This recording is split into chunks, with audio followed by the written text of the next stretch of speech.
नमस्कार, आप देख रहे हैं NBC 24। आपके साथ मैं हूं दिव्या। ओवैसी की पार्टी AIMIM ने बिहार विधानसभा चुनाव 2025 में महागठबंधन के साथ गठबंधन करने के संकेत दिए हैं। दरअसल अभी तक ओवैसी एनडीए और इंडिया गुट की पार्टियों से एक समान दूरी बनाकर रखते हैं। एनडीए विरोधी पार्टियां AIMIM को हमेशा वोट कटवा के रूप में देखती रही है। हालांकि ये आरोप काफी हद तक सही भी रहा है।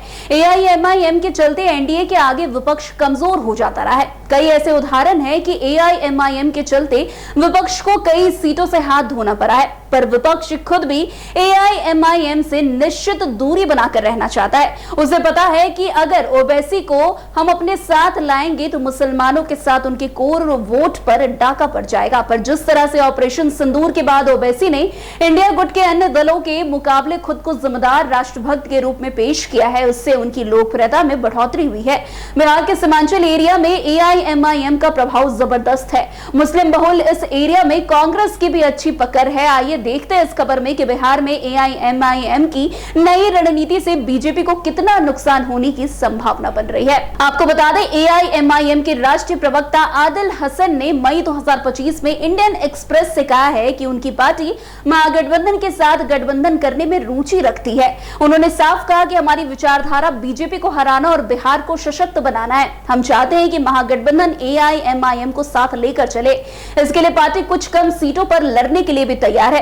AIMIM ने शुरू में बिहार की 243 विधानसभा सीटों में से 50 से अधिक सीटों पर चुनाव लड़ने की योजना बनाई थी, पर अब पार्टी की ओर से संकेत दिए जा रहे हैं कि अगर महागठबंधन के साथ गठबंधन होता है तो पार्टी कम सीटों पर चुनाव लड़ने को तैयार है। वैसे ओवैसी का मुख्य प्रभाव सीमांचल क्षेत्र के किशनगंज, कटिहार, पूर्णिया, अररिया जैसे इलाकों में रहा है, जहां मुस्लिम मतदाता निर्णायक भूमिका में है। 2020 में AIMIM ने इस क्षेत्र में 5 सीटें अमौर, कोचा, धामन, जोकीहाट, बैसी और बहादुरगंज जीती थी, जो इसकी ताकत को दर्शाता है। वैसे आरजेडी और कांग्रेस नेताओं ने कहा है कि AIMIM की ओर से अभी तक कोई औपचारिक गठबंधन प्रस्ताव नहीं मिला है।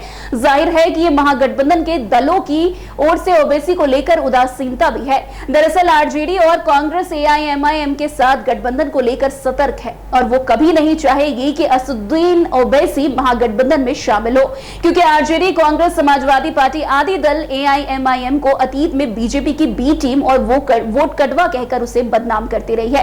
हालांकि जिस तरह से 2020 में ओवैसी के चलते आरजेडी को नुकसान हुआ था, उनकी भरपाई के लिए पार्टी इस बार जरूर सोचेगी, क्योंकि सीमांचल में मुस्लिम वोट अगर इस बार भी बटे तो महागठबंधन एक बार फिर सत्ता से दूर हो जाएगा। समस्या यह है कि महागठबंधन में AIMIM के आने से सीट बंटवारा मुश्किल हो जाएगा। आरजेडी, कांग्रेस और वामपंथी दल सभी मुसलमानों को अपना कोर वोट मानते हैं।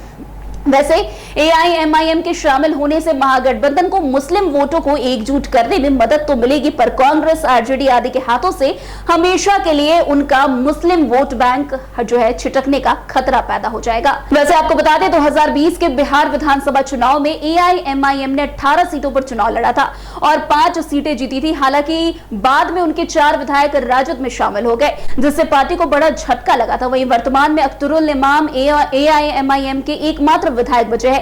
यही कारण है कि पार्टी चाहती है कि गठबंधन में आने से कम विधायक के पार्टी छोड़ने की नौबत तो नहीं आएगी। 2020 में AIMIM ने बसपा और राष्ट्रीय लोक समता पार्टी के साथ तीसरा मोर्चा बनाया था, जिससे राजद को नुकसान हुआ था, पर चुनाव जीतने के बाद राजद का नुकसान उसके फायदे में बदल गया। इस बार AIMIM ने पहले अकेले लड़ने का ऐलान किया था, लेकिन शायद अब मन उनका बदल रहा है। ओवैसी का साथ मिलने से महागठबंधन को सीमांचल में मुस्लिम वोटों का नुकसान रुकेगा, जो जाहिर है कि एनडीए को नुकसान होना तय माना जा रहा है। वैसे 2020 में AIMIM की वजह से राजद को कई सीटों पर हार का सामना करना पड़ा था। अगर AIMIM महागठबंधन में शामिल होती है तो यह एनडीए के लिए चुनौती बन सकती है, क्योंकि सीमांचल की 24-30 सीटों पर मुस्लिम वोट निर्णायक रोल में है। AIMIM की मांग 50+ सीटों की है, जो राजद और कांग्रेस के लिए स्वीकार करना मुश्किल हो सकता है। महागठबंधन में पहले ही से ही सीट बंटवारे पर तनावपूर्ण माहौल है, जैसे कि 2019 में देखा गया था। इसलिए इसमें कोई दो राय नहीं हो सकती कि ये AIMIM की रणनीति भी हो सकती है। सम्मानजनक सीट न मिलने का आरोप लगाकर अगर एन चुनाव से पहले महागठबंधन से एआईएमआईएम अलग होती है तो कांग्रेस और आरजेडी के लिए मुश्किल हो सकती है, क्योंकि ऐसी स्थिति में मुस्लिम वोटों का ध्रुवीकरण एआईएमआईएम विक्टिम कार्ड खेलकर अपने पक्ष में करा सकता है। खैर अब देखना दिलचस्प होगा कि जिस तरीके से ओवैसी की पार्टी महागठबंधन में जाने का प्रस्ताव दे रही है, उसे महागठबंधन खास करके राजद स्वीकार करेगी कि नहीं करेगी। तो आज की इस खबर में बस इतना ही। अन्य खबरों में हमारे साथ ऐसे आगे बने रहे और देखते रहे। तब तक के लिए NBC 24 धन्यवाद।